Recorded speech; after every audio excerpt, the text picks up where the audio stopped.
ABBA Pinball launched. The Blues Brothers revealed. Dutch Pinball exclusive trademarks former Deeproot titles. Hi, my name is Jonathan Joosten. I'm the editor of Pinball Magazine, and I'm joined by...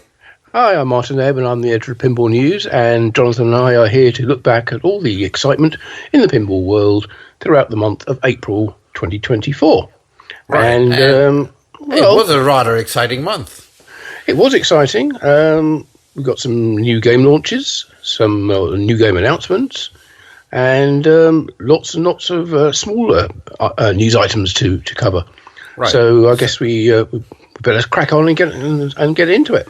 Right. Well, the first game launch of this past month, April, that is, was of course ABBA by Pinball Brothers, which we already announced had been confirmed to take place on April 6th.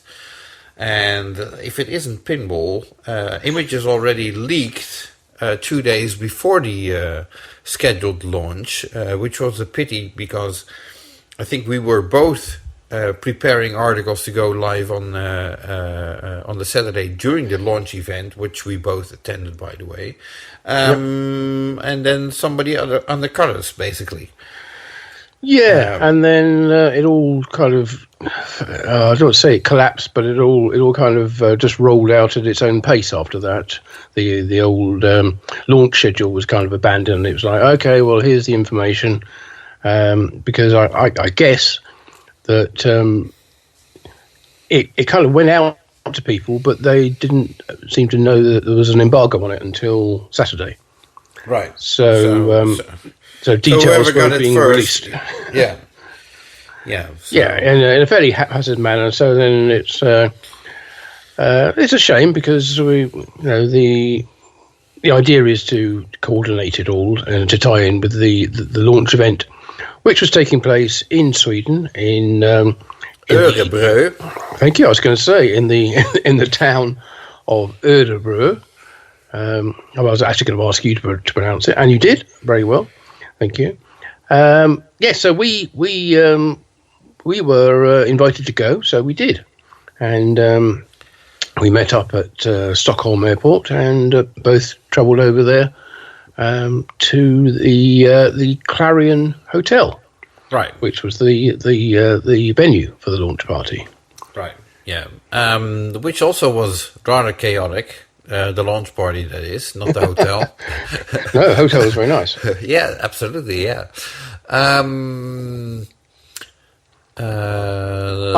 I'd probably mention, actually, just cut in there, because it's something which struck me, and it's maybe not something which other people are familiar with, but the Clarion Hotel is part of the Clarion Hotel chain, which traditionally, certainly in America, is a kind of fairly low-end sort of budget hotel of the kind of Days Inn, or actually Sub Days Inn, probably more Comfort Inn and Motel 6 type chain. But this was a 4-star hotel and a very nice one as well. Oh yeah, absolutely, yeah. Don't go by the name, I would say, if you're familiar with the Clarion Hotel chain. This is a nice hotel, and the whole event, I think, you say it's chaotic. I thought it went well. I think the problem was that it was maybe promoted as being something other than what it was. It was the reveal. It was the first chance for people to get their hands on the game, right. And it was promoted as being streamed live, but it wasn't streamed live in the sense of gameplay. Sort of like in the way that Jack Danger would do a live stream, or indeed many other live streamers would do. This was just somebody with a phone streaming the events of the party. Right. And I think a lot of people were kind of a bit put out by that, or upset that it wasn't what they thought it was going to be. But it was the party that was being streamed, not the gameplay so much. Right. And to be honest, how many parties do you go to where you can, or parties that you don't go to, where you can enjoy them at home by watching a stream, the same as being there? Yeah. So there were maybe some communication. Incorrect expectations or communication errors. The part where I thought it was kind of chaotic, I had the feeling that the event started off with Daniel Jensen being interviewed by Christopher, I believe his name was, from who played in the band. But they were sort of winging it. I had the feeling, and then later on, Daniel brought on Ludwig Anderson, the son of ABBA's Benny Anderson, in a Skype call. After that, the games were turned on, and then a couple of more people were invited on Skype to talk about their participation in the game development. But everybody was already playing the games, so nobody paid attention anymore. No, I have to admit, I didn't. I hardly noticed that anybody was still being interviewed. So I feel a bit sorry for them, really. Yeah, no, I think Kelly and Ulrich, who were both in America, were interviewed, and possibly other people as well. The good news is the entire, or a big part of that live event was streamed indeed, and I think you can watch back an hour and a half of it on the Pinball Brothers Facebook page. And it's probably up on YouTube as well. I'm not exactly sure. But anyway, aside from the event, let's talk about the game. Yeah, well, before we move off that, I will just mention that I also recorded the launch events from on my phone and uploaded that onto the Pinball News site as well. So you can watch it back there, which isn't an hour and a half. It's a bit shorter than that, more than like 30 minutes or so, which includes the full interview with Ludwig Anderson, as well as some shots of the game as well, and some gameplay as well is there. But yes, so I think I have to say, and I think we may have said this before, but I'll say it again anyway, that in person the game looks far better. Well, the artwork, I should say, looks far better than it does in the pictures. I think it really much more vibrant and pops a lot more, and generally just encapsulates the theme so much better. And but it's also worth saying that the game that we played was, I guess it's a prototype, or they were all prototypes. Yes, changes have been made since then to some mechs on the game. I don't think the artwork's changing, but not all the rules are in the game. Some parts there's one part of the game in particular, the scoop saucer thing on the left hand side, which wasn't even included in the rules. It had no function in there at all. So those rules weren't written, but have been since, of course. And not all the songs were in the game either. Yeah, so just to get an idea, there are two editions of this ABBA game, Arrival and Voyage. Voyage being the most exclusive one, the collector's edition, so to speak, limited to 300 units and 500 units for the Arrival version. The Arrival version has the band ABBA, as you might remember them from the 70s, pictures on the back glass and cabinet artwork that reminds of the Voulez-Vous album cover. Yeah, the triangles. Yeah. Yes. While the Voyage edition has artwork from the Voyage virtual show, which is being held in London, as cabinet artwork, and on the back glass as well, where the ABBA members are not as recognizable as on the Arrival edition, I would say. So the Voyage edition is really heavily art directed towards the Voyage event in London, which is not that strange if you know that the earlier mentioned Ludwig Anderson was art directing both games. So, yeah, and he was involved in the creation of Yes. the Voyage holographic show. Yeah, in he's London. the producer of the holographic show. Yes. Right. Yes. Yeah. So two different takes, but the game rules are the same, and the playfield is the same for both Right. versions. Yes. Yeah. A 3-flipper game with the main toy being a 2-ball locking helicopter, which still needs some tweaking. As we experienced that occasionally balls would drop. Locked balls would drop from the helicopter, and the game had no idea how to handle those. The game will include over 20 classic ABBA songs, of which at the time of the launch, 16 were in the game. Yeah, each one of those is the music. It's the studio recordings and includes the promo videos as well for each one, which is played. And you picked up on this, or you mentioned this in our interview with Daniel, which you can get on the same place that you got this pincast from, with our special bonus pincast interview with Daniel, which we recorded just a couple of days after the launch, and he talks all about the how it went and about the game, its creation, and the plans. But what I say, one of the things you mentioned in that, and which is also something which I picked up on straight away when I saw it, was the way that they've treated the music videos, because when they were first made, they would have all been created in a 4:3 aspect ratio, and they're being shown on a 16:9 screen.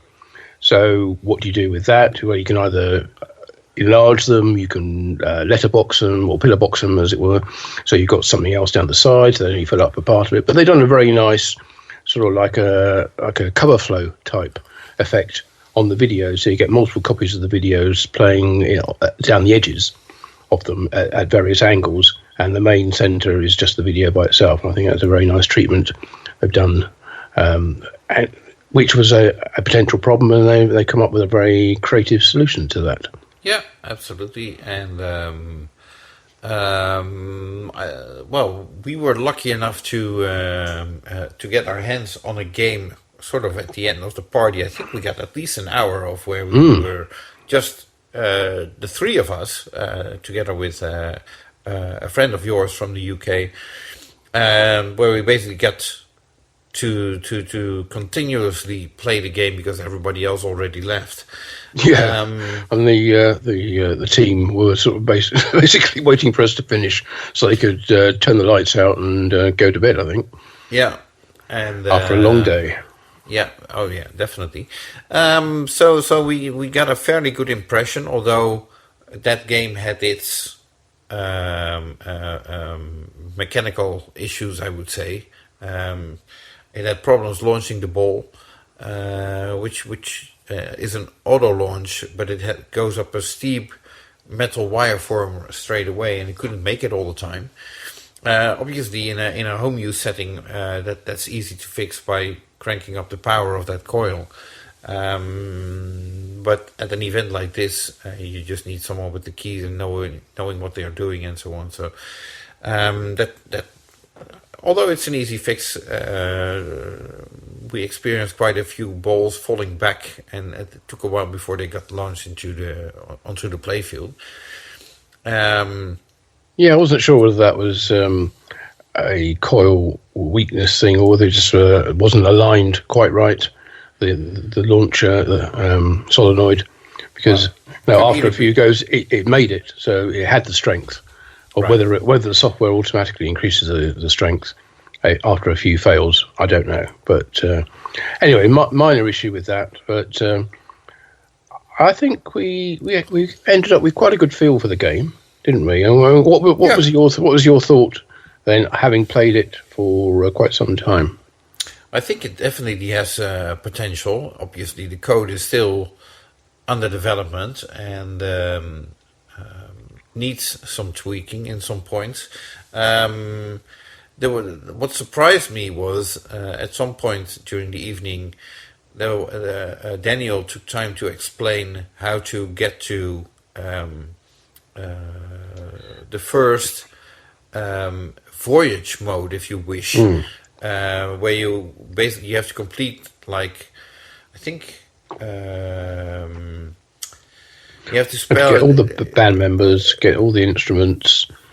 Well, then you get to the full wizard mode, but as soon as you collect all the band members for which basically spelled out the word ABBA on the playfield, which you do by completing several tasks, which stands for each letter from the name ABBA. If you collect all 4, then you get to the voyage mode. But he also explained, like, okay, we have this 3-bank drop target at the top, which would then activate something on the middle left. And on the middle left, there's also a 3-bank drop target, which would actually activate the scoop in the center next to the upper 3-bank target. And I was like, that makes no sense. That is easy to switch it around because that makes far more sense. And there were more things in the game that I'm like, to the average pinball player, this makes no sense. And it could be done easier, which makes it also more fun. And nobody will complain about that. That's a bit of the feel that I had with the game.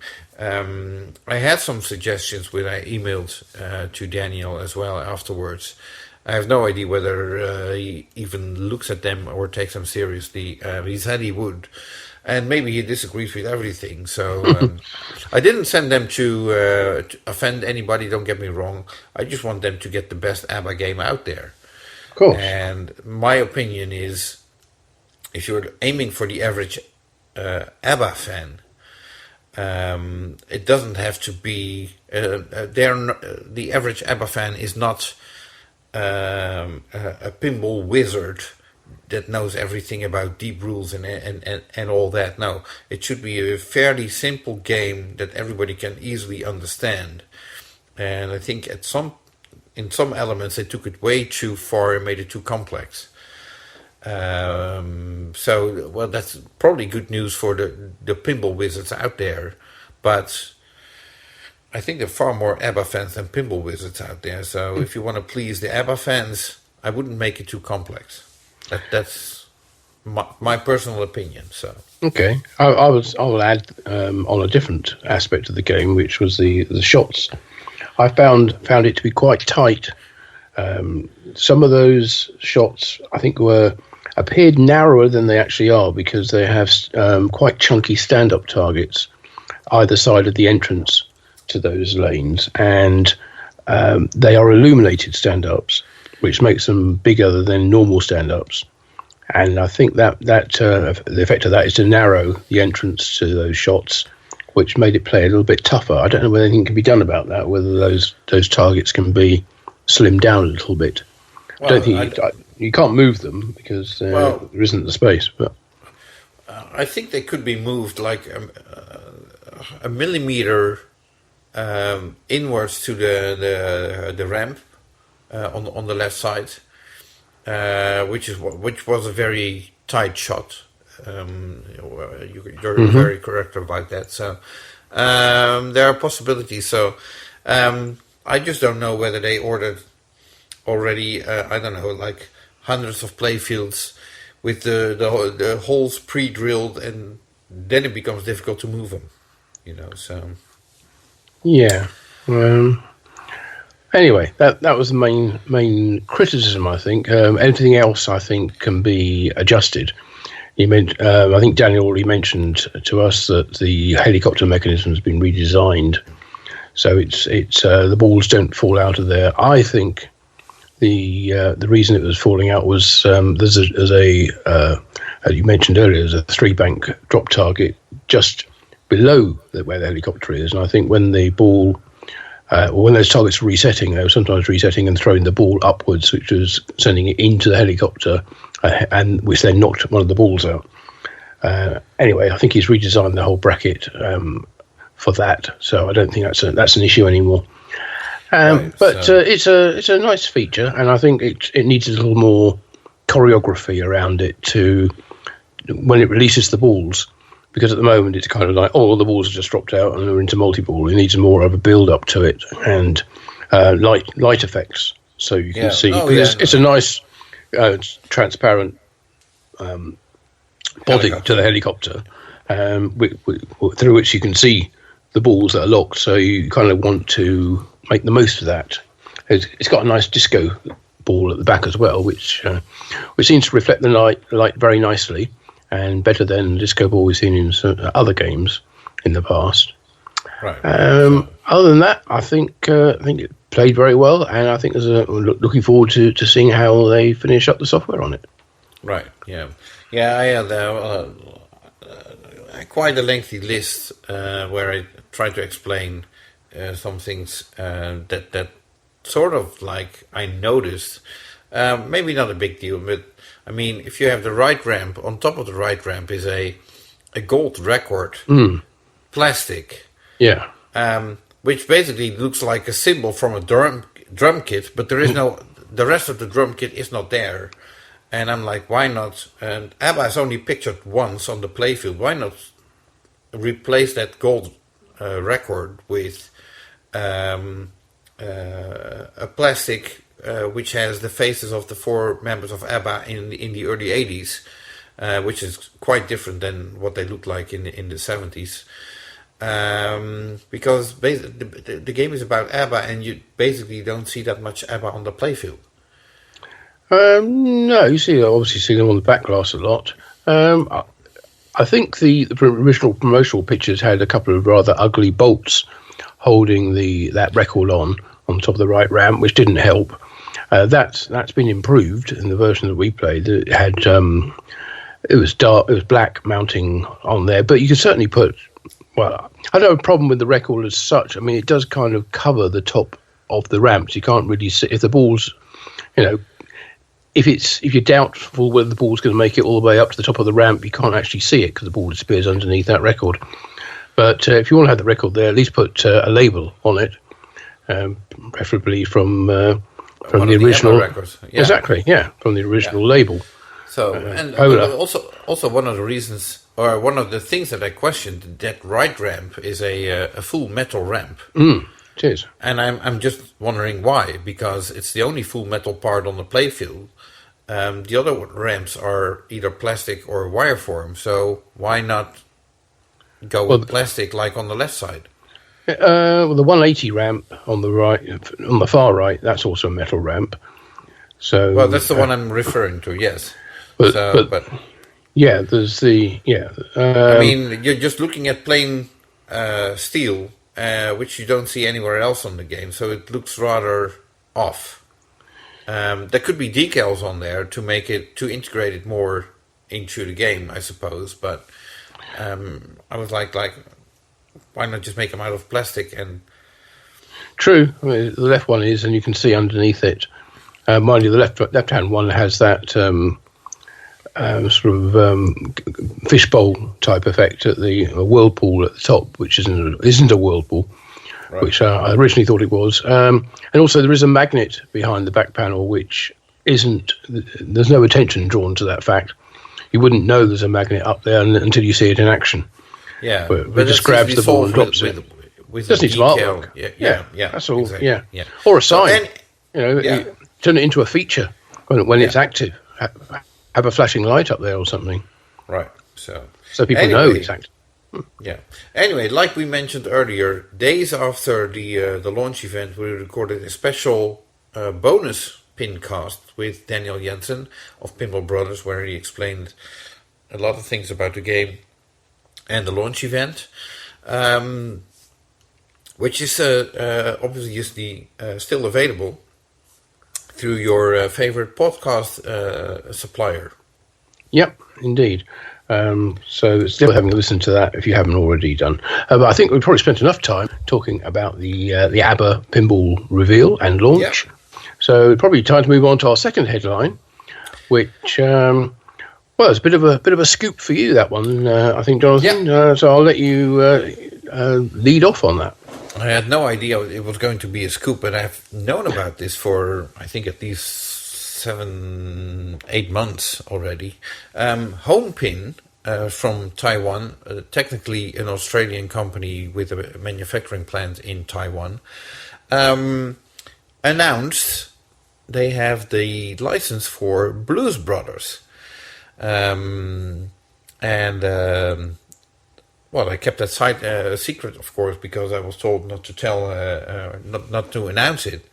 It was kind of a surprise to me that I received a press release that the game was going to be exhibited at the Taipei Arcade Expo, whatever, trade show, from April 26th onwards. And but I also understood that the game is not ready.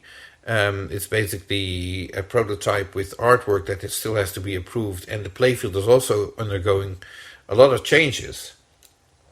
So my initial response was, why exhibit it? But apparently that's what Mike Kalinowski wanted to do. And I also like, even if you exhibit it, what are the chances of someone from Europe coming over and taking pictures of the game? Well, actually, that turned out to be my bad, because Roger from formerly Pinball Brothers, one of the investors formerly of Pinball Brothers, was actually at the show and took pictures of the game. So I was incorrect over there. The chances of that happening are pretty high. Yeah, 100%, as it turned out. Yeah. Still, I'm not sure whether it was such a good move to already show a game that's basically a work in progress. Yeah, and I know we just discussed ABBA, which is also a work in progress, but that's mostly code. Yeah. This is basically a playfield still in development. Yeah, well, we hope it is. Let's just backtrack a minute, because yes, it's licensed to, or a license of, the Blues Brothers, but it's not the movie. That's quite an important thing to take away from this. It's actually, or appears to be, we haven't got full details, but it appears to be a license of the characters created by John Belushi and Dan Aykroyd from their Saturday Night Live skits, and not the movie of the Blues Brothers, or either of the movies, or I don't know how many movies there have been. I think right, two, so I know, but it's nothing to do with the movie. Right. So it's just the characters themselves. Right. And that's all that's depicted on the playfield, apart from maybe a car, I think. The car that they drive. Right. That's a police car. So there's a couple of things to know, I suppose, which were not very clear, but have become clear in the meantime, because several people took the time to listen to earlier interviews with Mike Kalinowski of Homepin. So this game is intended for home game room buyers, in the sense that, okay, let's say you have already a pool table and a jukebox, and you'd like a pinball machine, and you think like, hey, Blues Brothers, that's a nice game that fits in my game room, but they're not the pinball wizards out there looking for deep rule sets and everything. The game is aimed at that audience, and to target that audience, for Mike, it's very important to make it a affordable game. So it's only going to be a pinball machine under $5,000, which is $2,000 less, I think, than the cheapest Pro model from a Stern pinball machine. But in order to do that, that means the game will not have 15 RAMs or what have you. So I think I'm getting a call, by the way. Oh, okay. No. There was just a little hiccup. Sorry. So, okay. But it's going to be a budget game to buy, but it's also going to be a budget game playfield-wise, there's not going to be 15 ramps on there and 20 pop bumpers, so to speak. No. So in this case, it looks like the playfield design borrowed a lot of elements from Stern Electronics Stars and possibly some other influences from games from that era. It appears to be single level, although there is a jump ramp in there. But still, it's aiming at an audience that is not expecting 5 or 6 different ramps with various outcomes where the ball ends and what have you. No, it's aiming at an audience which is just looking to add a pinball machine to their game room, and rather an affordable one. And hey, if Blues Brothers is available, why not? So, yeah, and also one of the increasing expenses, I think it's fair to say, of producing a pinball machine these days is in managing and developing all the video and audio assets and licensing as well of audio and character likenesses and things like that for video displays. Yes. Well, that is obviously not a problem here because there is no video display. There is only a numeric or a set of numeric displays in the back box, very much a sort of retro throwback to the Stern Electronics era, where you didn't even get alphanumerics, you've just got numeric displays. And because it's not based on the movie, you have no assets to work with, and because there's no display, you don't need to produce any of the video in any way or create your own graphics for it. And then we come to the question of music, because if there's one thing that a Blues Brothers game's got to be about, it's got to be about the music. Right. Well, we know that there is going to be licensed music in the game. We don't know which music that will be. Whether it's anything from the movies. Right, or a sound alike. Yeah, or even related to it. Right. But in order to solve that problem, Mike came up with these... address it, maybe.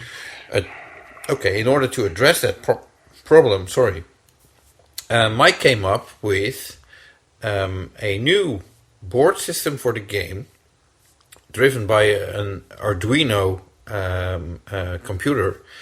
And the idea is that this will be the first open source pinball machine ever, which will allow customers who buy the machine, or people who have access to a machine, to modify the code, have it approved through a homeprint moderated forum, and basically change the rules of the game, but also add their own music to it, or sound effects as well. Sound effects and voice calls, and so if someone wants to put in 150 quotes from the movie, it's not officially licensed, but for your own game you can do it, and if that code gets shared, so be it. So I guess that's sort of the reasoning for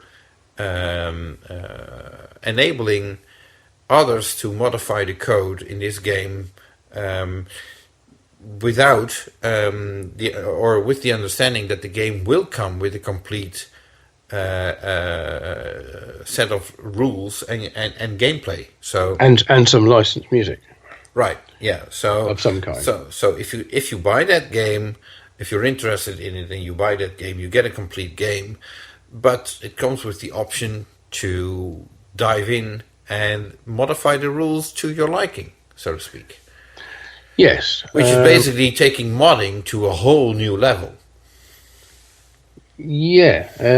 I have to admit a certain amount of skepticism on this, because I think there's a lot more to making a game modifiable, designing it to be modifiable in the first place, than probably more work than just creating a complete game by itself, because you need to allow people to have access to every aspect of the game if they want to write their own rules, make their own sounds, do their own lighting effects, add their own music, then there has to be a method for doing that which works.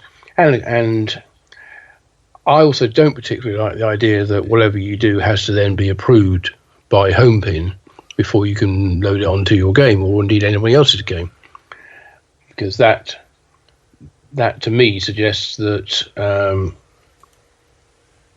there are certain things you wouldn't be allowed to do with the game, which means it's almost not open source. But we'll see how that goes, and also I don't like the idea that it says it's being, everything has to go to this quote tightly moderated unquote forum of home pins, where that's the only place you'll be able to discuss or upload your work to, which again doesn't sound very open source to me. But hey, let's see how it turns out. I can't imagine there's going to be a huge number of people wanting to work on creating new versions of this.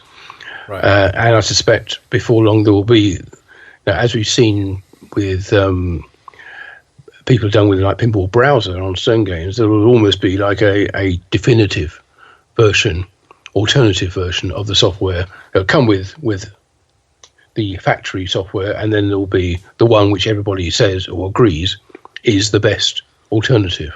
And right, that's probably about as far as it'll go, and that might have a few updates over the years, but I don't think it's going to be a hugely vibrant forum.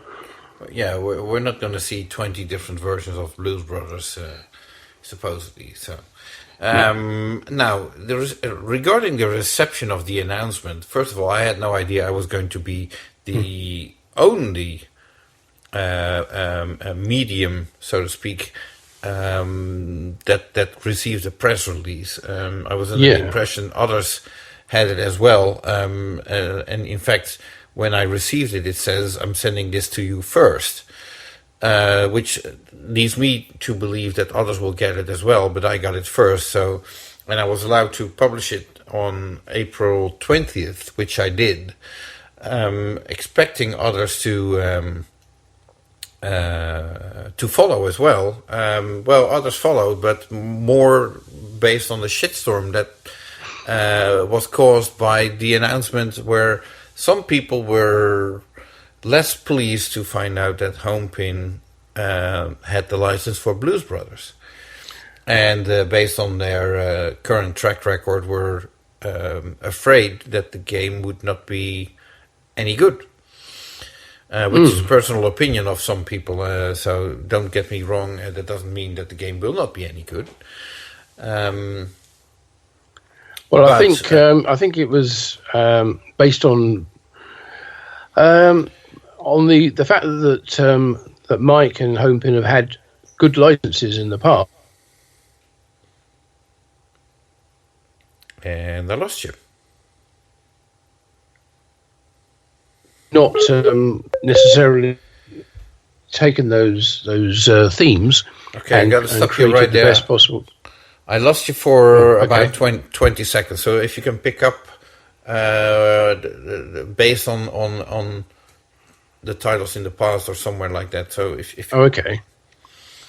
I think the problem really is that based on the themes and the licenses which Homepin and Mike have had in the past with Thunderbirds and with This Is Spinal Tap, that perhaps those titles and those concepts haven't been developed as well and as thoroughly as people would like or have come to expect with a modern pinball game. So and Blues Brothers as well. People say, well, Blues Brothers, it's all based around Chicago. It's got to be made in Chicago. It's got to be about Chicago, and it's being made by a company in Taiwan, by an Australian.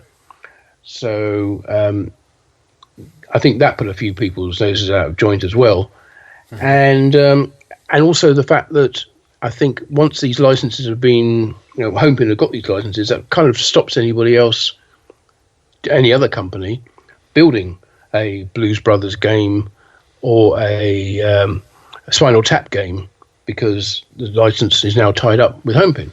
Now, Right. But regarding that last, instance, right. in this particular instance, because it's not based on the movie, it's probably more open to another company making a movie licensed game. So what I understood from Mike, probably the main reason why there hasn't been a Blues Brothers pinball machine yet is that the intellectual property of the movie is owned by 4 different parties who don't seem to get along very well. So it's easy to, or it's easier to license the logo and the likeliness of the 2 characters, but it's more difficult to get all parties aligned in order to get all assets from the movie and what you would want in a pinball machine. So given the fact that it's hard, it's probably impossible to do a Blues Brothers pinball machine based on the movie due to the fact that the parties owning all the rights are difficult either to work with or don't work together very well, and all that. This is probably the only option, or the next best thing, I would say. Yeah. To get close to a Blues Brothers pinball machine. So, and I understand that Mike is like, well, people have no idea how difficult it is to license this. If you know that backstory, then they might understand. If they don't know that backstory, then they might still have expectations, and that doesn't help, or people will not be as happy with the final result, being the budget game that it's supposed to be, as they were hoping for it to be, I don't know, to the level of a Stern Pro machine. Well, I think the bar has been raised since Pulp Fiction came out, and there are now certain expectations for the assets that will be included in a movie, even a simpler 80s style plate field design. You still want to have all the audio and the music from the movie, and if you don't have that, then people are not going to be as understanding as you might wish. It's all very well saying, "Oh, you don't understand the problems and getting all this together." Well, as a buyer of a pinball machine, you don't really care about that. You've either got what you want in the game, or you haven't. Right. But as you say, simple. If you're not happy with what the game eventually turns out to be, don't buy it. Yeah. Well, I was about to say that the open source or the customizable aspect of it could be a way around that, but only if the customers buy in on that and somebody puts the effort into making the game how it could be. Right, and that that also goes with the understanding that, first of all, you need a programmer to reprogram the game. That's one thing. But the game itself also needs to have enough on the playfield for a programmer to work with. Absolutely. If right now we know there's 2 3-bank drop targets and there's a bunch of stand-up targets spelling Jake and the drop target spelling Elwood. But if there's nothing else than 6 more stand-up targets, it's going to be rather difficult to make an interesting rule set out of that. Yes, and from what we've seen so far, I don't think the jump ramp, is really all it could be either. It seems to be a half a ramp for a start. It doesn't really go anywhere. Right. And it seems to be available all the time rather than it being a sort of a special moment in the game. Right. Yeah. That shot could use a lift ramp where you shoot the ball underwards, underneath, and only at some points you would be able to make the jump ramp. Although, yes, and perhaps only briefly. You have to time it right. But personally, since that iconic bridge jump is at the beginning of the movie, I would probably put that shot in the shooter lane and worry gameplay about putting the band back together. Which still remains to be seen whether that phrase can even be used in the game. Anyway, a lot of work to go into that game, and we will keep you informed with how it's developing over the coming months. Yeah, so or years. I love it when you're optimistic like that.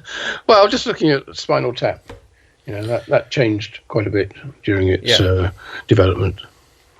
Well, it's still being changed anyway. So, Stern Pinball. Stern Pinball, yes. No new game reveals from Stern, which we'd normally kind of expect around this time of year, to be honest. Yeah. Normally, it would have been around MGC, and it could be Midwest Gaming Classic. Might be that there could be a game announced tomorrow, but when we are recording this, nothing yet. Well, normally we get a little bit of a hint because there's the briefing for distributors the day before it's announced publicly. But it could be by the time you are listening to this, it has been announced. And in which case, apologies, but we don't know when they're going to announce it any more than anybody else. Right. So there isn't a new game announcement, but there is a news of a remake of Black Knight, Sword of Rage. Yes. They are doing another run of those, which is going to be available in June. Yes. Only the Pro model, by the way. Right. Yes. Okay. And that news was broken, I think, by Tilt Amusements. Yes. Who we know have very sold well. all their games. Oh yeah. Yeah. Very, very well respected and large distributor of or reseller, I should say, of Stern games. Right. So they've sold all their allotted games, but I'm guessing other distributors will also be getting some of those Black Knight Sword of Rage Pro games from the next run. Yeah. And make them available. Yeah, the good news is that the Black Knight Topper is available again. Oh. They made that one probably 2 months ago, so you might still find some with distributors, so you can buy a Pro model if still available, and include a Topper with it. So. Right. Okay. Well, we mentioned about the expectations or timing of when another game is going to be coming out. I understand there's a bit of rumor about what that might be. Yes, John Wick being the most named theme for this upcoming Stern Pinball Cornerstone game. It remains to be seen whether that's correct, of course, but usually those rumors are not that far off. Interestingly, Stern a couple of days ago, I think it was even yesterday, placed a Facebook post or a post on their social media asking, basically ask anything you want, and we'll see if we can get you an answer. Well, let me pull it up so I can exactly quote what it said. And here it is. What are some of your burning pinball questions you'd like us to answer? That was the question from Stern.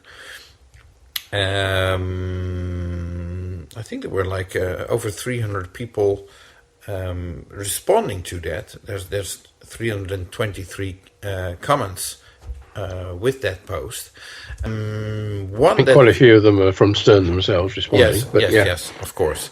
So, but if we're talking about rumored themes, one person was asking, when do we get a Pokemon pinball machine?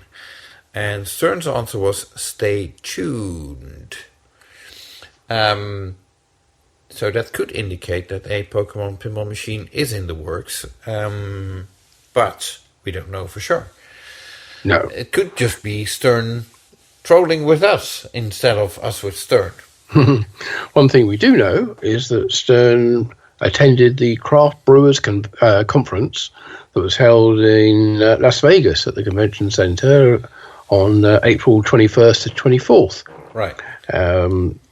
Obviously, they are very big in trying to promote the sighting of pinball machines in craft beer bars and brewery tap rooms as well. And so that was a logical one for them to attend. I think I've been there before as well. This time they were represented by Eric Gilly, Tyler Carson, Evan Kirby, Roper Fuentes, and Pablo Badilla. So a big crew there, although none of the top management there. Right. I'm surprised Gary Stern didn't make an appearance at this craft beer available. Mm-hmm. Otherwise, I think most of our other news is just about new code, and there's a lot of new code this time.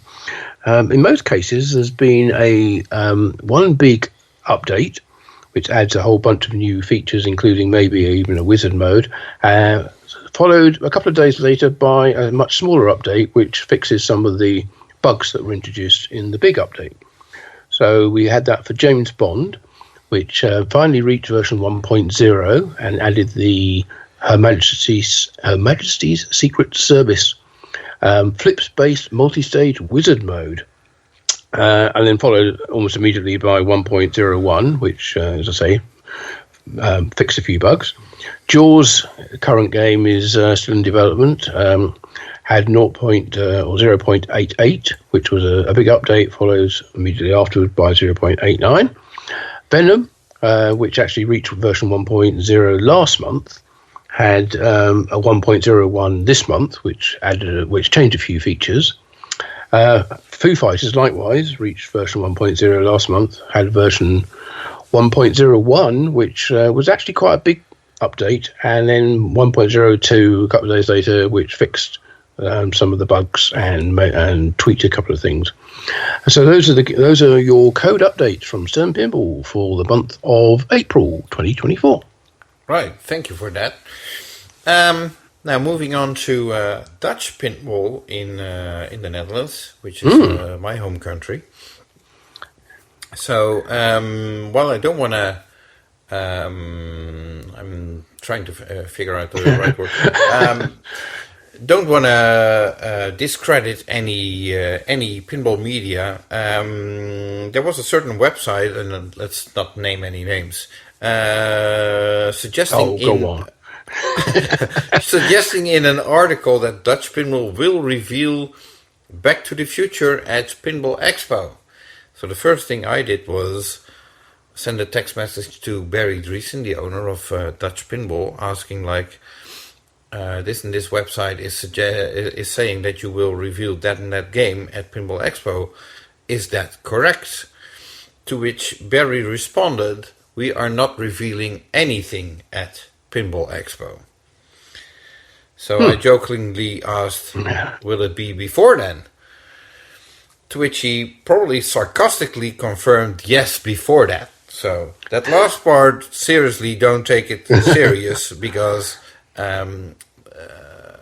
I think Dutch Pinball will be busy finishing up the Big Lebowski for the rest of the year, and they will be starting off with the Dutch Pinball exclusive first more on which title. Yeah.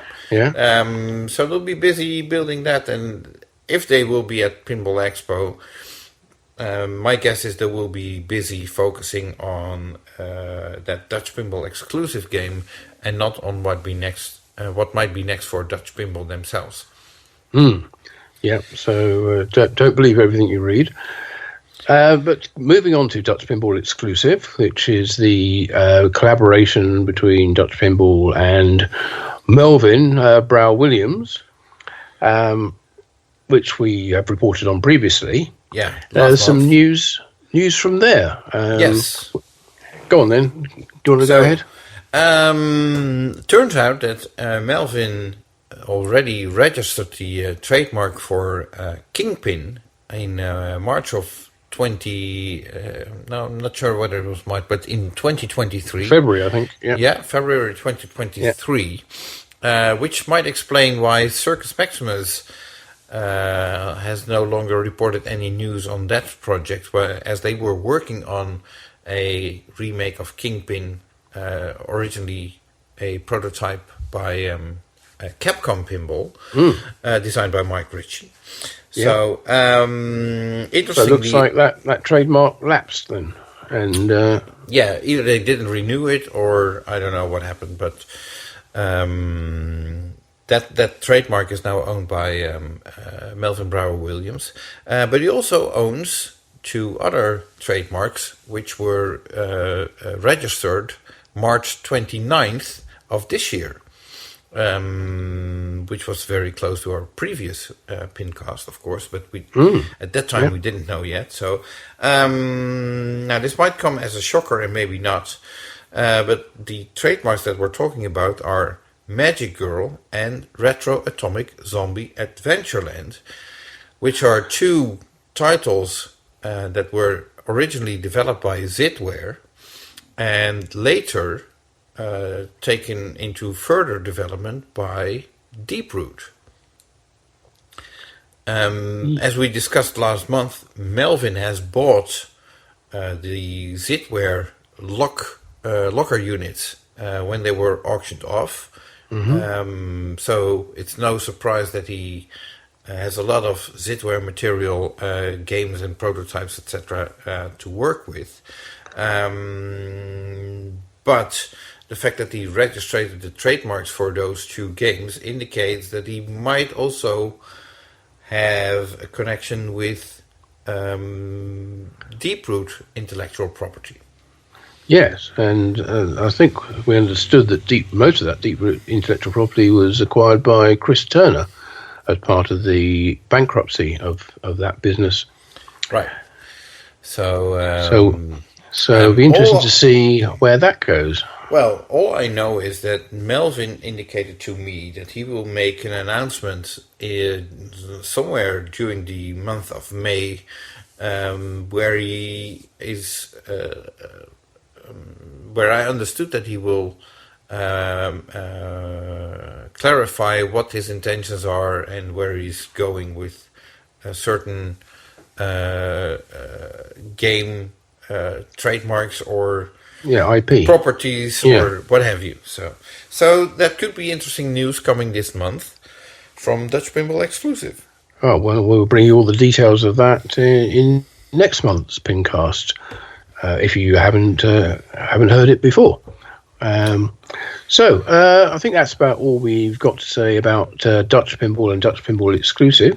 I don't know whether we should split those 2 up into separate companies now, because they seem to be going their own separate ways with the titles they're developing. Sister company, so seems logical.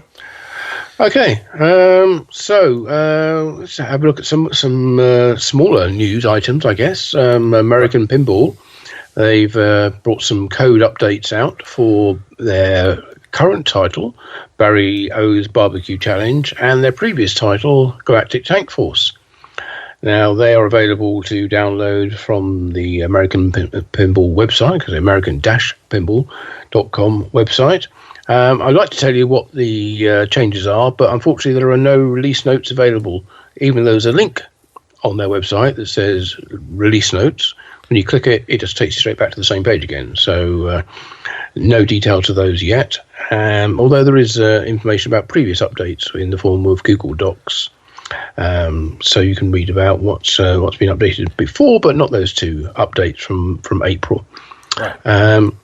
Now, we also hear that apparently they have been sending emails to distributors of theirs, asking them to suggest barbecue locations in their distribution area, so that American Pinball can contact them and try to arrange a sale of one of the Barry O's Barbecue Challenge games to that location on their behalf, which I heard this before, and I had a certain amount of incredulity when I heard that was their marketing strategy, was to try and get a model or one of these games into as many barbecue places as possible. But apparently it is the case, and they are looking for sites. So if you know of a suitable barbecue place that would benefit from having a Barry O's Barbecue Challenge game there, get in contact with American Pinball, and who knows, perhaps it will happen. Right. Okay. It remains to be let's just see whether the game ends up on the barbecue or not. Oh dear. Okay. Right. Yes, Multimorphic then. Let's move on to them. They have been busy going to pinball shows. Yeah, they were represented, I believe, for the first time ever at Pintastic and Midwest Gaming Classic. That's basically expanding their show program, which usually consists of Texas Pinball Festival and Pinball Expo, and not much else. But correct me if I'm wrong, because I don't know everything. So, and the company also showed a photo on their Facebook of a large batch of aluminium flipper bats, which still need bushings and some assembly, rubbers, etc., which are intended for P3 upgrade kits. Right, so these aren't things which are going to be sent out automatically to buyers. These are upgrades which can be purchased to, I don't know whether it enhances the feel, but to enhance the look of a P3 game, if you are lucky enough to own one of those. Right. They should be available from Multimorphic fairly soon. Right, so keep an eye out for that if you own one of those games. So, that's all the news from Multimorphic I could find. Indeed, yeah, okay. Not much news from Spooky Pinball either. There's a couple of code updates to Looney Tunes and Texas Chainsaw Massacre, their current titles. And I think there's been a couple of updates for that. Yeah, so if you haven't paid any attention to updating your Looney Tunes game the past month, you probably should do, because there have at least been 3 new modes introduced in Looney Tunes with various code updates. So don't know whether that's the same for Texas Chainsaw, but both games saw multiple updates, so just get the latest one and you're up to date. And of course, Spooky went to a number of shows, Midwest Gaming Classic, of course, being their home show. Yep. And, people enjoyed their games, so good for them. That's about all the news there is from Spooky. Of course, Spooky has the tradition of, if there is new code, they do a live stream of that new code, and they show the new feature. So make sure to check out the Spooky channel on YouTube. Yes. Well, of course, they're doing the regular bug stream and scream updates or videos anyway. So I think those get covered in those if they aren't covered sooner. But follow their. Go to their website and check out their all the videos that are available on of previous streams as well. So moving on to Jersey Jack Pinball, still busy building their Elton John game, which apparently is doing better than expected, from what we hear, or better than some people thought it would do. I'm sure everybody on the team, the company, always knew it would do well, but. I think it was a bit of a slow burner, but people are starting to realise, I think we said this before anyway, just what a great game it is. And they are having to order more parts to build more games than they were expecting. So good news there. Steve and Jack are on the cover of the May 2024 issue of Replay magazine. So, and featured in that, and have a large advert on the back cover as well, and inside in the article, Jack mentions that the next Jersey Jack Pinball game is likely to launch in time for the IAPA trade show held in Florida in November. So I guess we'll be looking to see whether it'll be launched there or it will be launched at Expo, or launched before or outside of either of those two events. But certainly towards the end of the year, we should be seeing the next title from Jersey Jack Pinball. So good luck to them with that, with the development of that and building their Elton John games in the meantime. Right. So regarding that large ad on the back cover of Replay magazine, interestingly enough, that's an ad that features 4 different games. So, of course, it features Elton John in the foreground, and then there's Godfather behind it, angled behind it, so you can clearly see it. And then there's Toy Story, and I think there's even, if I'm not mistaken, a Guns N' Roses. Guns N' Roses, all the way in the back. I don't think I've seen such an ad from a pinball company itself in quite a while. So, well, it's a trade magazine, so obviously they're showcasing their range of machines. Right. But they're not just selling one, and they have previous titles available as well. So good position to be in. Yeah. So, okay, moving on to Barrels of Fun, who are still busy building Labyrinth, also shipping out toppers for that game. And very nice they are too. Yeah. Not much news other than that they were represented at Midwest Gaming Classic and Pintastic as well. And that's basically it. So they're just busy building games. And going to shows. Yeah. Yeah. So now, who also was at Midwest Gaming Classic, and I believe by request, was Turner Pinball, bringing Ninja Eclipse.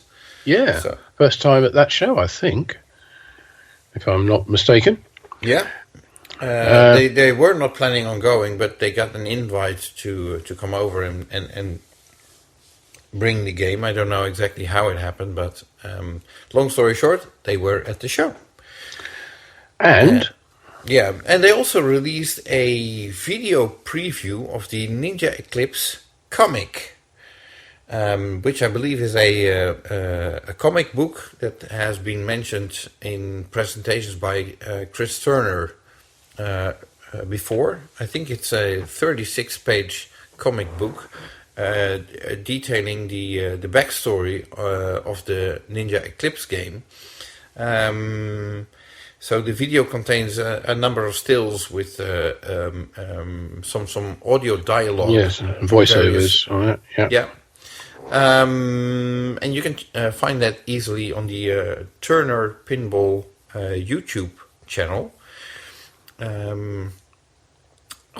Personally, I found it rather confusing because if you need to read a 36-page comic book to understand the goal of the game or what you're supposed to do, basically, I still believe that pinball should be as easy to understand in the sense that if you don't know the backstory, you should be able to walk up to a game and just have a good time playing it. But I don't think it's necessarily exclusive. You can still do that, but be aware that there is a much deeper story there, which you can get into if you are so inclined to do so. Right. So if you're battling against various opponents, having a little information about who they are and why you're battling them is always useful. And helps with the enjoyment of the game for those, especially for those people who own it, right? To have a full understanding of what the designers were thinking in developing the gameplay. So I think it's not nice, but I did find the video a little dry, shall we say? I'm sure the comic book will be much better. Right. Okay. So moving on to Chicago Gaming. No news. No news. No news. No. I assume they're just building Pulp Fiction, and I believe they're scheduling another run of Medieval Madness, but I have no idea when. And it's very difficult to get some info out of Chicago Gaming. Just kind of do what they do, and that's it. Right. So back to Europe for Hexa Pinball from France, who have their first game, Space Hunt, which they are basically bringing to various shows in France and also Belgium. They were at Flip Expo last weekend, which is a show that we both have attended multiple times. Yes, very enjoyable in Le Tréport in France. Right, and if possible, I tend to go there. If only that the show last weekend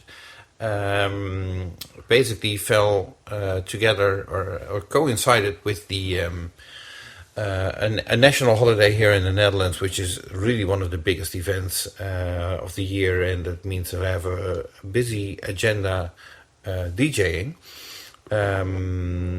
which was a lot of fun, I can tell you. You should have been there, yeah, absolutely. Blew off the roof of a couple of places.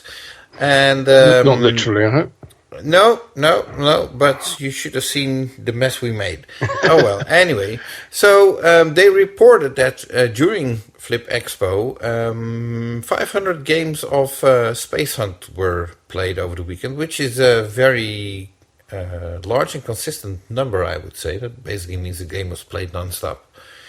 Was it just the one machine, do we know, or was there more than one? I don't know. Based on the number 500, I'd say it was probably one machine. But it could have been two. On the photos that I saw, I only noticed one machine. Okay.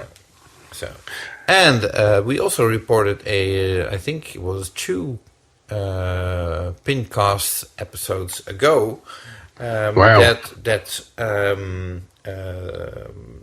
Hexa Pinball was visited by a camera crew from a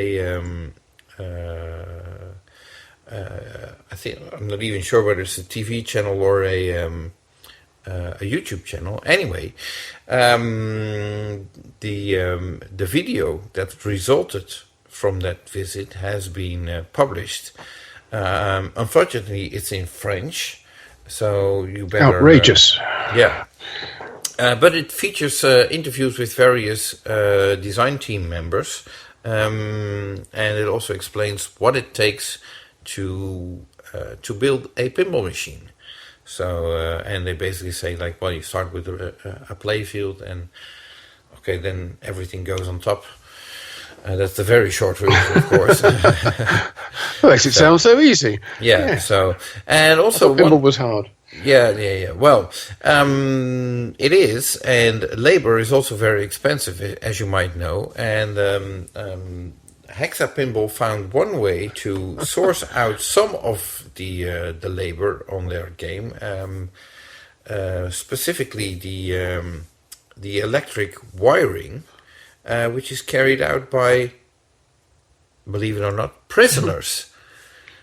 So, wow. Okay. And then they were part of an exhibition where which had to do with labor done by prisoners, and they were present with a Space and Pinball machine there as well, if I understood correctly, and my French is still up to par. So, but I found it rather surprising to see that they source out the electric cabling, or wiring, I should say, of Space Hunt to prisoners. But it's probably cheap labor, I suppose. So. I'm sure there's a joke there, and I can't quite work out what it is. But we'll come back to that one at a future point. But okay. So it's a novel. It's a novel idea, and maybe something which other pinball companies might consider doing. Well, I know of some people who work in a pinball manufactory and they find it a prison, but I'm not sure whether that's the same thing. No, probably not. Anyway, that's an interesting little tidbit of information. So thanks for that. Move on to all the way from one H to another H, and Haggis Pinball in Australia. in Australia. Unfortunately, no news from them at all this month. We're kind of hoping to be able to bring some good news, but I suppose in the absence of good news, we have to consider that there isn't any good news, and they haven't yet been able to rearrange their finances or refinance their company in the way that they were hoping to, and. Well, it's not looking good, is it, for those people who are either working for the company or have orders in for their Centaur Revisited games. Right. So if we do hear anything, of course we'll bring it to you, and we just fingers crossed that some good news to report next month. But we'll let you know on that. Right. So, but there's more from Australia. Yes, there is some good news. As there is now also Vector Pinball, who introduced 8-Ball Fury to us a couple of months ago, and at that time I thought it was just a single prototype, which was, I think, in one arcade available, but at the Hoey Moey Pinball Festival, which is not as big as you think it might be. But anyway, that was held in April. 2 8-Ball Fury games were present. And they also posted a small video on YouTube, for which you can find a link on their website, which has a little bit more content than last month. Yeah, it's quite comprehensive now. Yeah, and so the game is currently priced at $7,000 US, I believe that is. US dollars, yeah. Or 6,500 euro, or 5,600 UK pounds.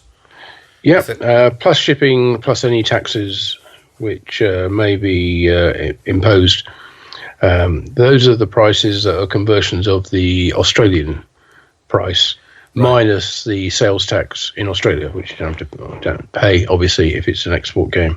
Right. But you would have to pay tax on importing it. So those are the standard prices. But exactly how much it would cost to get it to your location is going to vary.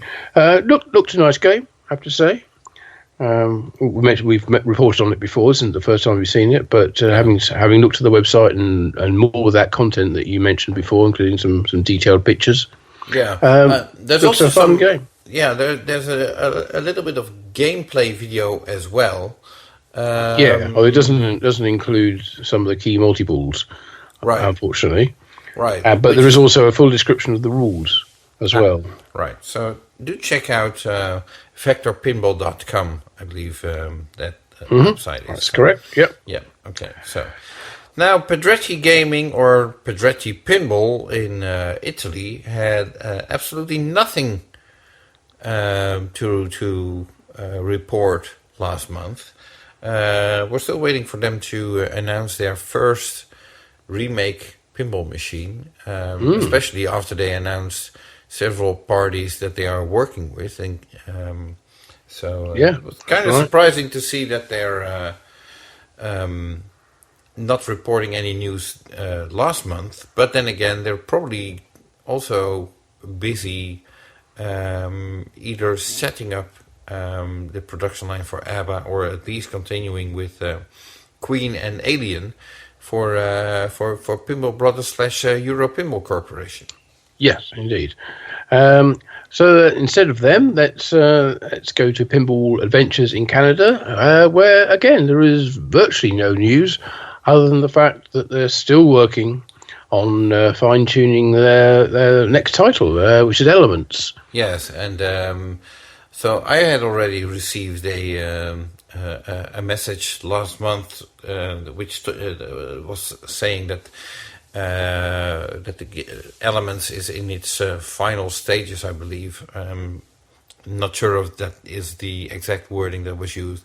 Another pinball media website also received an update saying that they were about to do the finishing touches on Elements, and we're still waiting to see it. So we'll just have to wait and see how long that will take, those finishing touches. Yeah, okay. Other companies we have no more news this month from include Cardona Pinball. Right. Yep. No new conversion kits from them. No. Nothing from Bittronic in Spain either. No. Or from STR Pinball, also in Spain, or Quetzal Pinball, also in Spain. Right. No news from them. Yeah, and then last, but probably also, I would say not least, but then again, I'm not sure about that. It's not a nice thing to say, but we haven't heard anything from Circus Maximus in a while, and considering the news earlier on that Dutch Pinball Exclusive have the Kingpin trademark, that doesn't bode well for Circus Maximus Kingpin project, I suppose. Yep, sadly not. But we have some other news, though.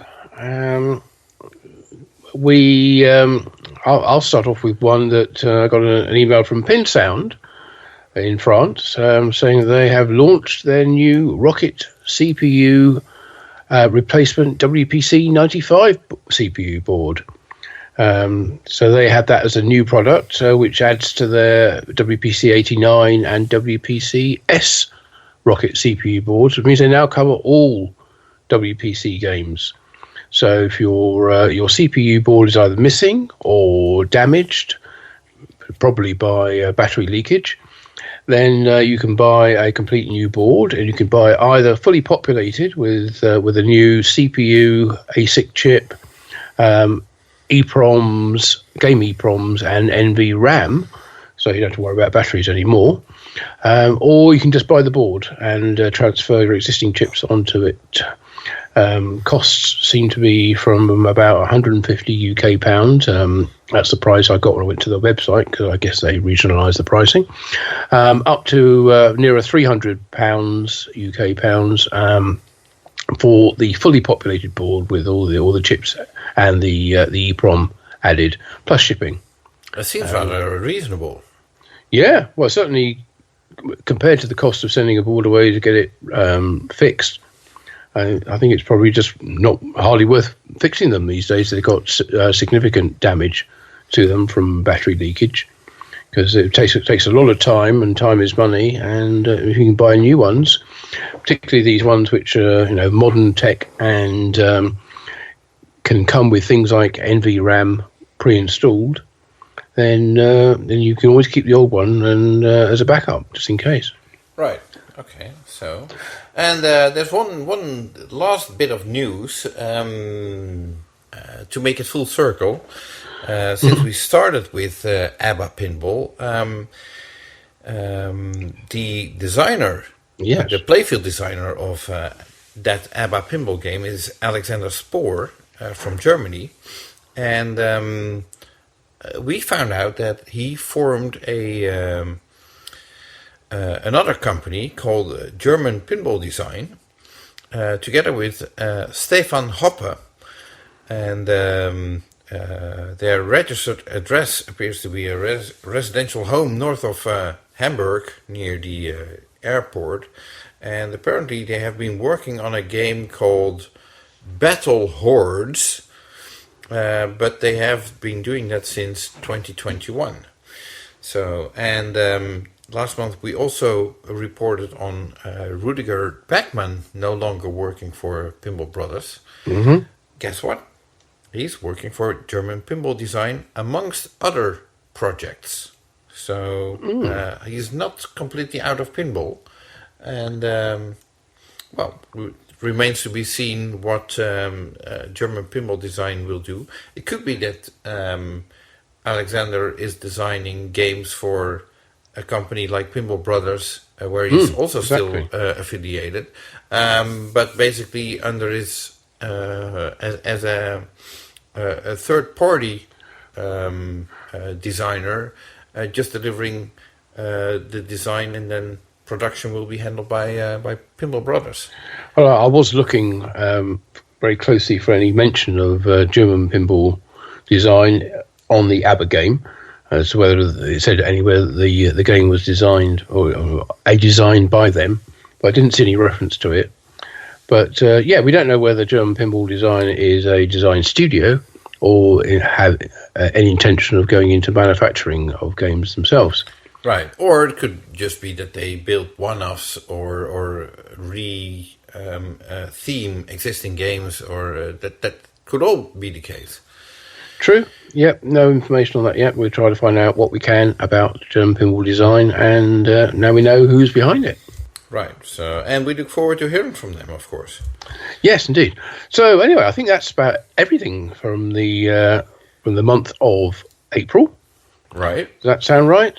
That sounds right. Yeah. So hopefully. Yeah. Good. Okay. Well, we'll be back. In that case, we will. Yeah, we will. We will be back. We will. You try and stop. No, actually, don't try and stop us. At the start of June, hopefully with a new Stern Pinball Cornerstone title. We also look forward to hearing from Melvin Brouwer-Williams of Dutch Pinball Exclusive about his ideas for the company and all the IP that he recently, or less recently, acquired. Mm-hmm. And as usual, we'll be back looking back at all the events in the pinball industry throughout the exciting month of May 2024, early June, and we look forward to getting back to you. Yeah, so until then, we hope you both have a truly magnificent May, and we look forward to seeing you again next month for the very latest edition of our regular Pinball Industry News PINcast. So from me, Martin Ayub of Pinball News. And me, Jonathan Joosten of Pinball Magazine. Yeah, we will see you next time and have a wonderful month. Bye for now. Bye.